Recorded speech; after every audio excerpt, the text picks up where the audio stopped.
أعوذ بالله من الشيطان الرجيم. بسم الله الرحمن الرحيم.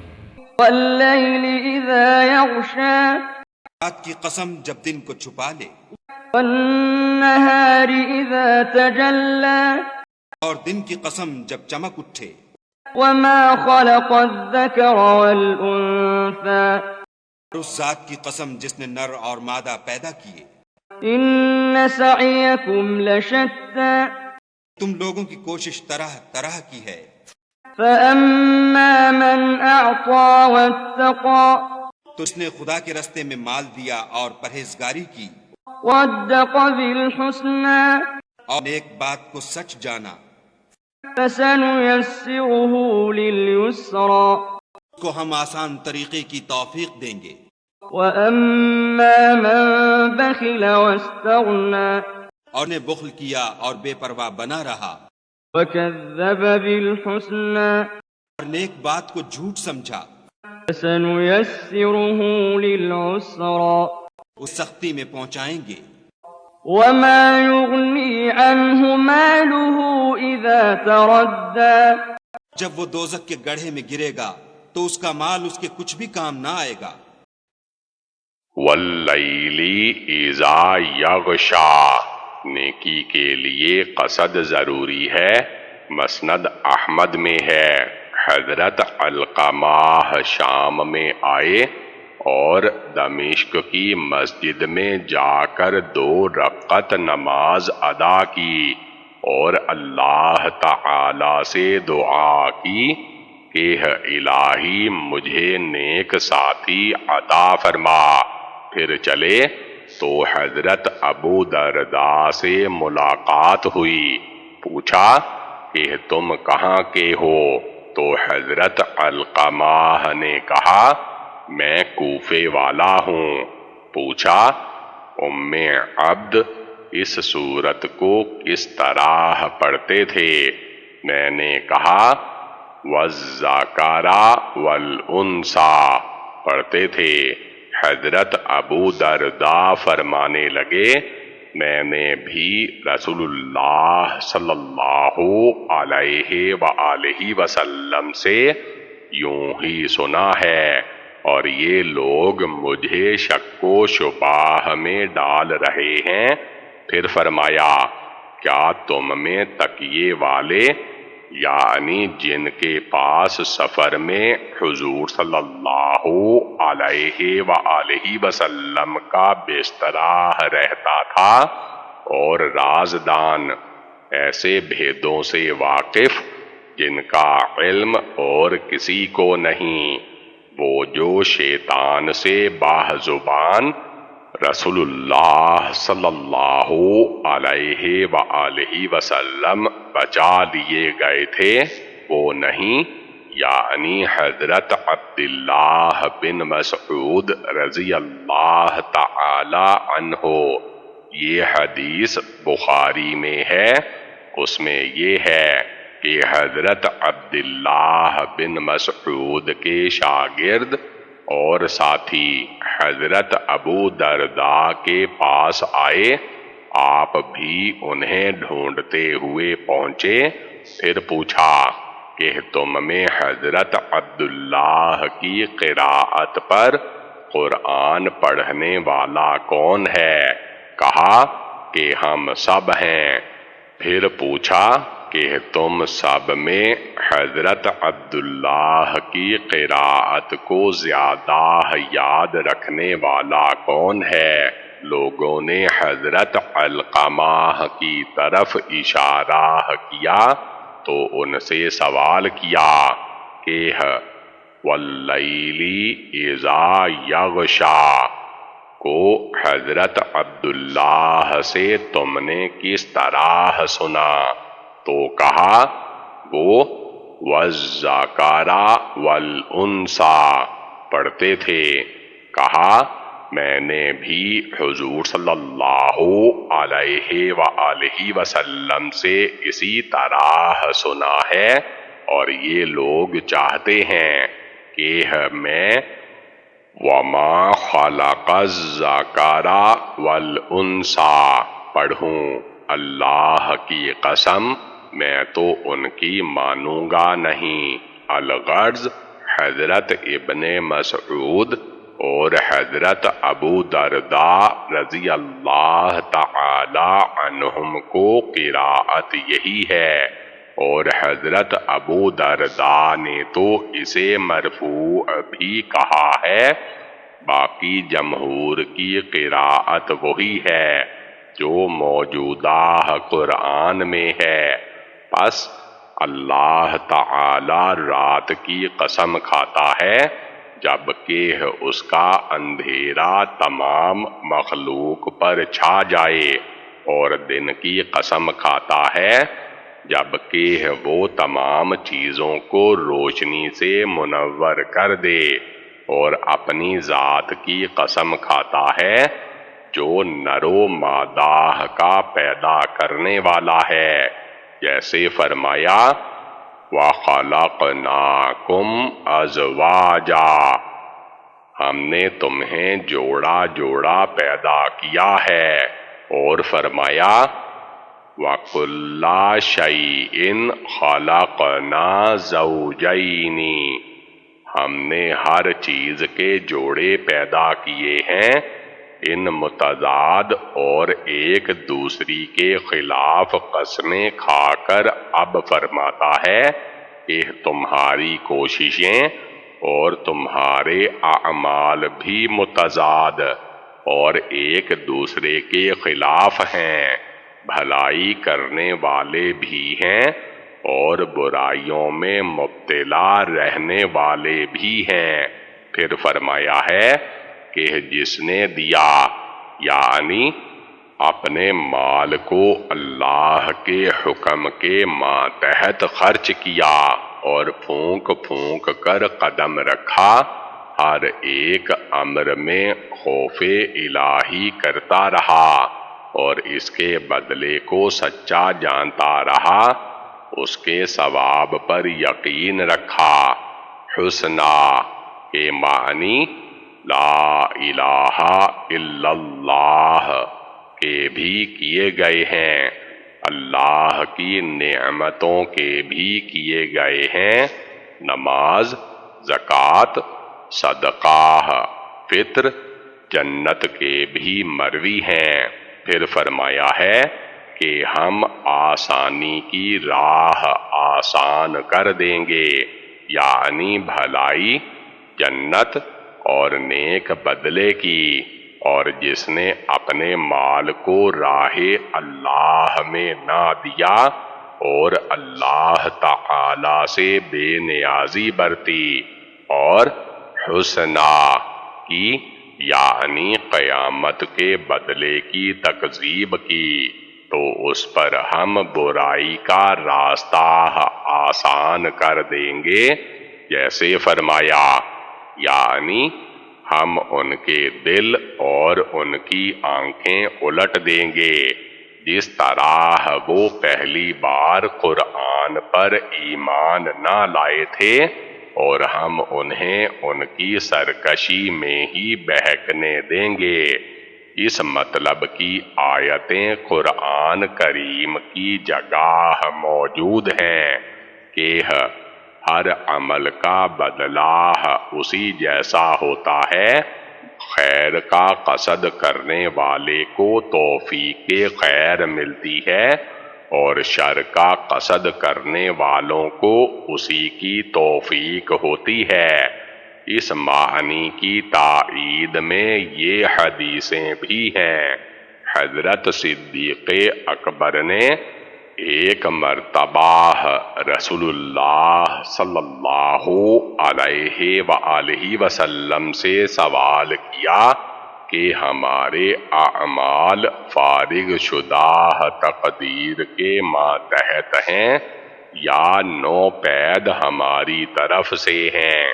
آپ نے فرمایا بلکہ تقدیر کے لکھے ہوئے کے مطابق۔ کہنے لگے پھر عمل کی کیا ضرورت؟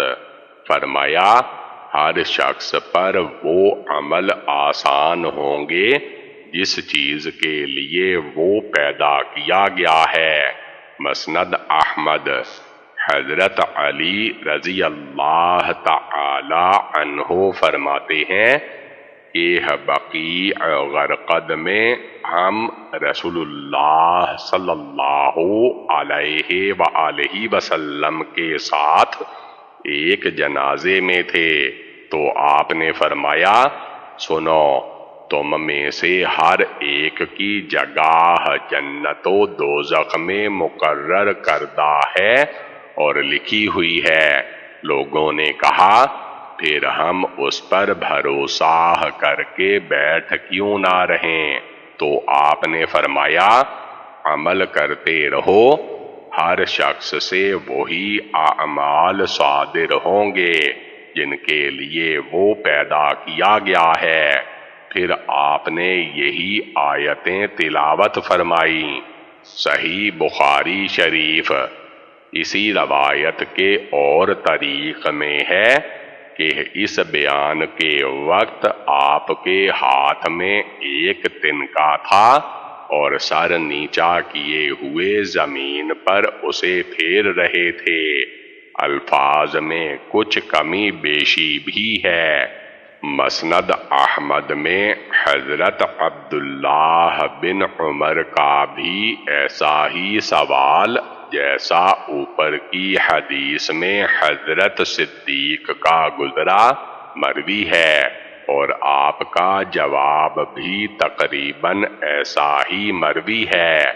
ابن جریر میں حضرت جابر سے بھی ایسی ہی روایت مروی ہے۔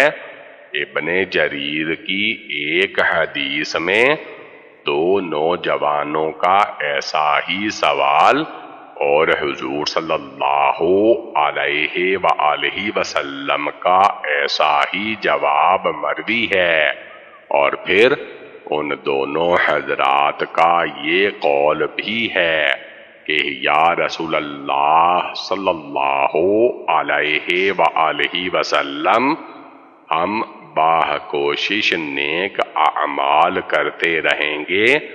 حضرت ابو درداء سے بھی اسی طرح مروی ہے کہ رسول اللہ صلی اللہ علیہ وآلہ وسلم ہر دن غروب کے وقت سورج کے دونوں طرف دو فرشتے ہوتے ہیں اور وہ با آواز بلند دعا کرتے ہیں جسے تمام چیزیں سنتی ہیں سوائے جنات اور انسان کے، کہ اے اللہ سخی کو نیک بدلہ دے اور بخیل کا مال تلف کر۔ یہی معنی ہیں قرآن کی ان چاروں آیتوں کے۔ ابن ابی حاتم کی ایک بہت ہی غریب حدیث میں اس پوری صورت کا شان نزول یہ لکھا ہے کہ ایک شخص کا کھجوروں کا باغ تھا، ان میں سے ایک درخت کی شاخیں ایک مسکین شخص کے گھر میں جا کر وہاں کی کھجوریں اتارتا، اس میں جو کھجوریں نیچے گرتیں انہیں اس غریب شخص کے بچے چن لیتے تو یہ آ کر ان سے چھین لیتا، بلکہ اگر کسی بچے نے منہ میں ڈال لی ہے تو انگلی ڈال کر اس کے منہ سے نکلوا لیتا۔ اس مسکین نے اس کی شکایت رسول اللہ صلی اللہ علیہ وآلہ وسلم سے کی۔ آپ نے اس سے فرمایا کہ اچھا تم جاؤ اور اپنے اس باغ والے سے ملے اور فرمایا کہ تو اپنا وہ درخت جس کی شاخیں فلاں مسکین کے گھر میں ہیں مجھے دے دے، اللہ تعالی اس کے بدلے تجھے جنت کا ایک درخت دے گا۔ وہ کہنے لگا اچھا حضرت میں نے دیا، مگر مجھے اس کی کھجوریں بہت اچھی لگتی ہیں، میرے تمام باغ میں ایسی کھجوریں کسی اور درخت کی نہیں، حضرت صلی اللہ علیہ وآلہ وسلم یہ سن کر خاموشی کے ساتھ واپس تشریف لے گئے۔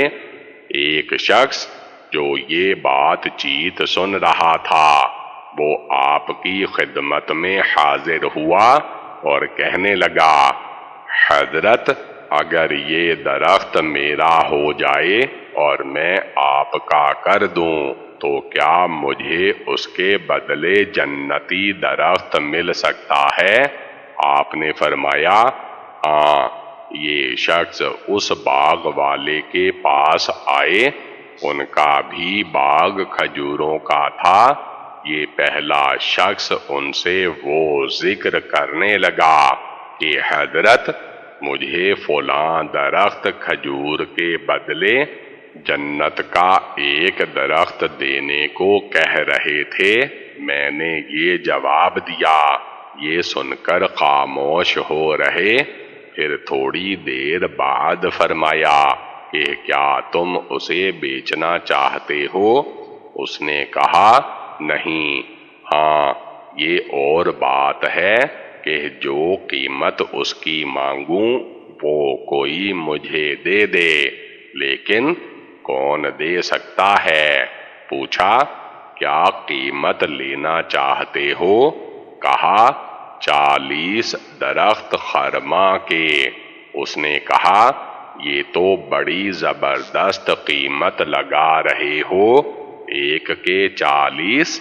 پھر اور باتوں میں لگ گئے، پھر کہنے لگے، اچھا میں اسے اتنے ہی میں خریدتا ہوں۔ اس نے کہا، اچھا اگر سچ مچ خریدنا ہے تو گواہ کر لو۔ اس نے چند لوگوں کو بلا لیا اور معاملہ طے ہو گیا، گواہ مقرر ہو گئے۔ پھر اسے کچھ سوجھی تو کہنے لگا کہ دیکھیے صاحب، جب تک ہم تم الگ نہیں ہوئے یہ معاملہ طے نہیں ہوا۔ اس نے بھی کہا، بہت اچھا، میں بھی ایسا احمق نہیں ہوں کہ تیرے ایک درخت کے بدلے جو خم کھایا ہوا ہے اپنے 40 درخت دے دوں۔ تو یہ کہنے لگا کہ اچھا اچھا مجھے منظور ہے، لیکن درخت جو میں لوں گا وہ تنے والے بہت عمدہ لوں گا۔ اس نے کہا، اچھا منظور۔ چنانچہ گواہوں کے روبرو یہ سودا فیصل ہوا اور مجلس برخاست ہوئی۔ یہ شخص خوشی خوشی رسول کریم صلی اللہ علیہ وآلہ وسلم کی خدمت میں حاضر ہوئے اور کہنے لگے، یا رسول اللہ صلی اللہ علیہ وآلہ وسلم، اب وہ درخت میرا ہو گیا اور میں نے اسے آپ کو دے دیا۔ رسول اللہ صلی اللہ علیہ وآلہ وسلم اس مسکین کے پاس گئے اور فرمانے لگے، یہ درخت تمہارا ہے اور تمہارے بال بچوں کا۔ حضرت ابن عباس فرماتے ہیں، اس پر یہ سورت نازل ہوئی۔ ابن جریر میں مروی ہے کہ یہ آیتیں حضرت ابو بکر صدیق کے بارے میں نازل ہوئی ہیں۔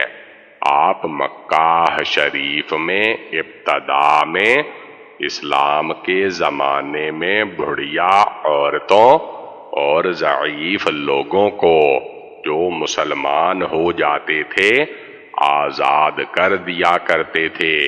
اس پر ایک مرتبہ آپ کے والد حضرت ابو قحافہ نے، جو اب تک مسلمان نہیں ہوئے تھے، کہا کہ بیٹا تم جو ان کمزور ہستیوں کو آزاد کرتے پھرتے ہو، اس سے تو یہ اچھا ہو کہ نوجوان طاقت والوں کو آزاد کراؤ تاکہ وقت پر وہ تمہارے کام آئیں، تمہاری مدد کریں اور دشمنوں سے لڑیں۔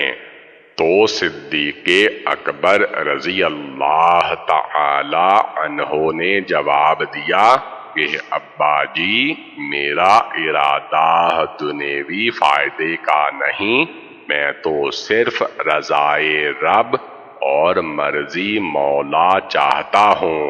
اس بارے میں یہ آیت نازل ہوئی، تردّا کے معنی مرنے کے بھی مروی ہیں اور آگ میں گرنے کے بھی۔ إن علينا للهدى ہمیں تو راہ دکھا دینا ہے، وإن لنا للآخرة والأولى آخرت اور دنیا ہماری ہی چیزیں ہیں۔ فأنذرتكم نارا تلظى سو میں نے تم کو بھڑکتی آگ سے متنبع کر دیا، لا يصلاها إلا الأشقى ان میں وہی داخل ہوگا جو بڑا بدبخت ہے، الذي كذب وتولى جسے جھٹلایا اور منہ پھیرا، وسيجنبها الأتقى اور جو بڑا پرہیزگار ہے وہ اس سے بچا لیا جائے گا، الذي يؤتي ماله يتزكى جو مال دیتا ہے تاکہ پاک ہو، وما لأحد عنده من نعمة تجزى اور یہ نہیں دیتا کہ اس پر کسی کا احسان ہے جس کا وہ بدلہ اتارتا ہے، إلا ابتغاء وجه ربه الأعلى بل اپنے خداوند اعلیٰ کی رضامندی حاصل کرنے کے لیے دیتا ہے، ولسوف يرضى اور وہ ان قریب خوش ہو جائے گا۔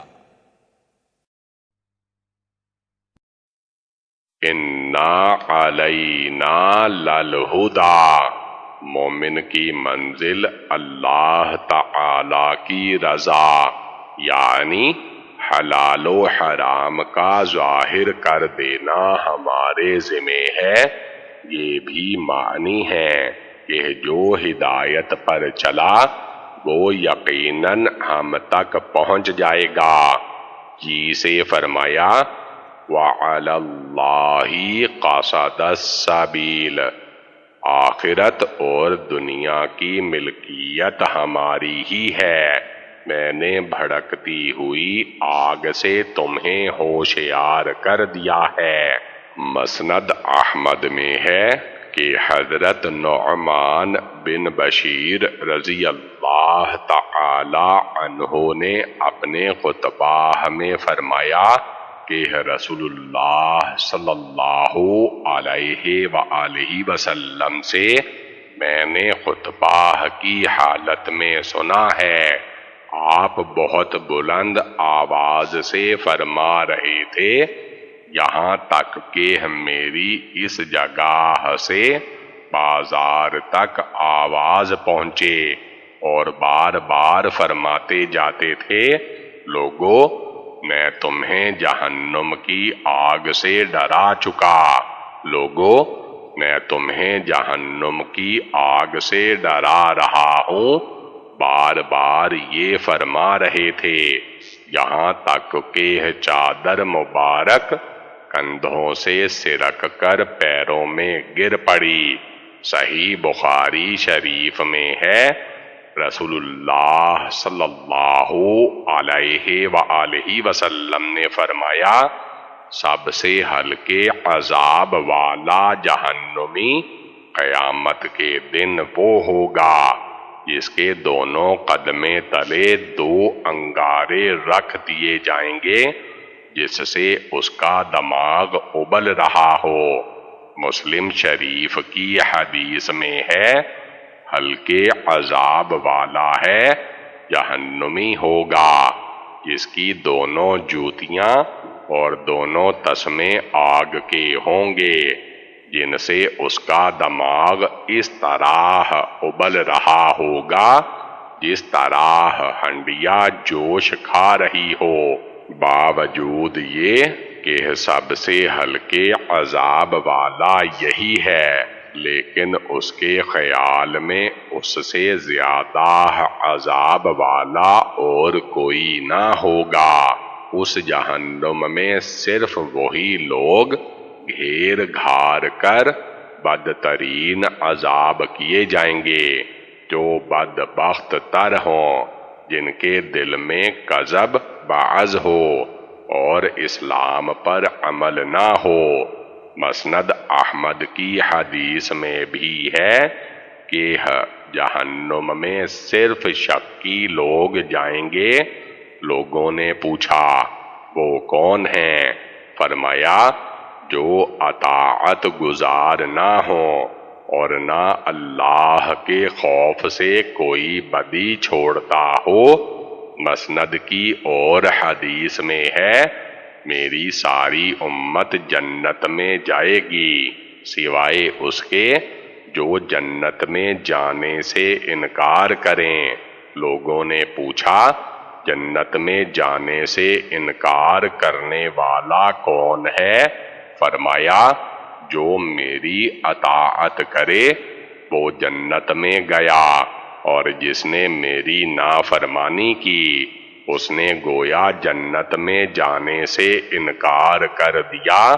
اور فرمایا جہنم سے دوری اسے ہوگی جو تقوی شعار، پرہیزگار اور اللہ کے ڈر والا ہوگا، جو اپنے مال کو اللہ کی راہ میں دے تاکہ خود بھی پاک ہو جائے اور اپنی چیزوں کو بھی پاک کر لے اور دین دنیا میں پاکیزگی حاصل کر لے، کیونکہ یہ شخص اس کے لیے کسی کے ساتھ سلوک نہیں کرتا کہ اس کا کوئی احسان اس پر ہے، بلکہ اس لیے کہ آخرت میں جنت ملے اور وہاں اللہ کا دیدار نصیب ہو۔ پھر فرماتا ہے کہ بہت جلد بالیقین ایسی پاک صفتوں والا شخص راضی ہو جائے گا۔ اکثر مفسرین کہتے ہیں یہ آیتیں حضرت ابو بکر صدیق رضی اللہ تعالی عنہ کے بارے میں اتری ہیں، یہاں تک کہ بعض مفسرین نے تو اس پر اجماع نقل کیا ہے۔ بے شک صدیق اکبر اس میں داخل ہیں اور اس کی عمومیت میں ساری امت سے پہلے ہیں۔ گو الفاظ آیت کے عام ہیں لیکن آپ سے اول اس کے مصداق ہیں۔ ان تمام اوصاف میں اور کل کی کل نیکیوں میں سب سے پہلے اور سب سے آگے اور سب سے بڑھے چڑھے ہوئے آپ ہی تھے۔ آپ صدیق تھے، پرہیزگار تھے، بزرگ تھے، سخی تھے۔ آپ مالوں کو اپنے مولا کی اطاعت میں اور رسول اللہ صلی اللہ علیہ وآلہ وسلم کی امداد میں دل کھول کر خرچ کرتے رہتے تھے۔ ہر ایک کے ساتھ احسان و سلوک کرتے اور دنیوی فائدے کی چاہت پر نہیں، کسی کے احسان کے بدلے نہیں، بلکہ صرف اللہ کی مرضی کے لیے رسول صلی اللہ علیہ وآلہ وسلم کی فرما برداری کے لیے جتنے لوگ تھے، خواہ بڑے ہوں خواہ چھوٹے، سب پر حضرت صدیق اکبر رضی اللہ تعالی عنہ کے احسانات کا بار تھا، یہاں تک کہ عروہ بن مسعود جو قبیلہ ثقیف کا سردار تھا، صلح حدیبیہ کے موقعہ پر جبکہ حضرت صدیق نے اسے ڈانٹا ڈپٹا اور دو باتیں سنائیں تو اس نے کہا کہ اگر آپ کے احسان مجھ پر نہ ہوتے جس کا بدلہ میں نہیں دے سکا تو میں آپ کو ضرور جواب دیتا۔ پس جبکہ عرب کے سردار اور قبائل عرب کے بادشاہ کے اوپر آپ کے اس قدر احسان تھے کہ وہ سر نہیں اٹھا سکتا تھا، تو بھلا اور تو کہاں؟ اسی لیے یہاں بھی فرمایا گیا کہ کسی پر احسان کا بدلہ انہیں دینا نہیں، بلکہ صرف دیدار اللہ کی خواہش ہے۔ بخاری و مسلم کی حدیث میں ہے، جو شخص جوڑا اللہ کی راہ میں خرچ کرے اسے جنت کے داروغے پکاریں گے کہ اے اللہ کے بندے ادھر سے آؤ، یہ سب سے اچھا ہے۔ تو حضرت ابو بکر رضی اللہ تعالی عنہ نے فرمایا، رسول اللہ صلی اللہ علیہ وآلہ وسلم کوئی ضرورت تو ایسی نہیں، لیکن فرمائیے تو کیا کوئی ایسا بھی ہے جو جنت کے تمام دروازوں سے بلایا جائے؟ آپ نے فرمایا ہاں ہے، اور مجھے اللہ سے امید ہے کہ تم ان میں سے ہو۔ الحمدللہ۔ سورت لیل کی تفسیر ختم ہوئی۔ اللہ کا احسان ہے اور اس کا شکر ہے۔